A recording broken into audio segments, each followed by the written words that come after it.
please subscribe and don't forget to press the bell icon to get notified whenever we upload a new video.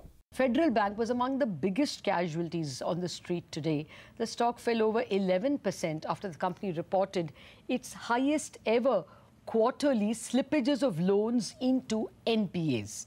Asset quality generally deteriorated.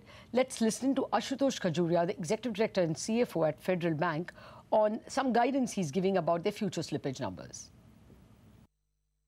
For last 9 quarters, there has been a consecutive fall, southward movement, and now it's about 2,800 odd crores.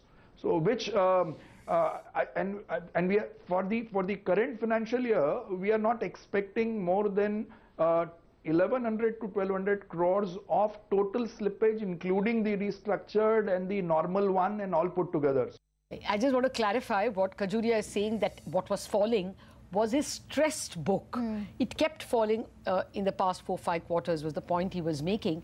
And the belief is that although this quarter they have declared a big fat 2,000 crore of slippage, I think 900 crore of slippages, in the coming quarters it's not going to be as bad.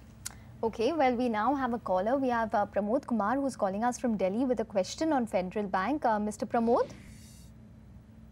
Good afternoon. Afternoon. What is your question on Federal Bank? Yeah, I have a 500 Federal Bank taken around 1 year ago at the rate of 70. Okay. Can I hold it or sold out? Okay. Are you in need of money, or you are a long-term investor? No need money, long-term investor. Okay, yeah. Okay. Well, first up, Mitesh, is there a likelihood that the stock is going to fall a lot? Not a lot, but I think it could still see some more pressure coming in, given the fact that today was some kind of a big breakdown of the gap. The key here should be the stock holding around these levels of 88, 87. If you remember the month of February, I think we had 3 or 4 lows around these levels. In case you break below that, there could be another 7-8 rupees kind of a cut, which in percentage terms is 10%, and around 80, 78 comes in, which comes in as a longer term support area. So that could happen. So in that sense, not a lot, but I think the stock might take a lot of time to reverse and move up from here. So that's the only worry which I would have if I was investing for a 12 to 18 to 24 month kind of period. Time to move, you think?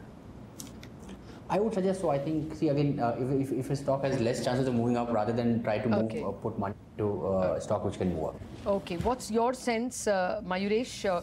Should the gentleman wait? He's still in the money because he's bought it at 70 rupees. But should he stay put, or should he book profit and get on into something better? No, he's in the money at this point of time, Nathan. And I agree with Mitesh. I think considering the numbers that they had given out, both in terms of incremental slippages, in terms of elevated provisioning, and what the management has put through in terms of 1,100, 1,200 odd crores for the entire fiscal, I think it's numbers that will do the talking for the bank going ahead as well. So I think there will be some amount of further correction, and then a time-wise correction for this stock. So unless he's happy and has the patience to hold on for the next 1.5 to 2 years, assuming the numbers start improving over the next few quarters, I think the stock is probably stuck in a range. So I think other alternatives are something like an RBL bank or even something like an Yes Bank, where the growth dynamics are looking extremely strong on all parameters, advances growth, credit cost staying benign, and asset quality pressure is not that evident.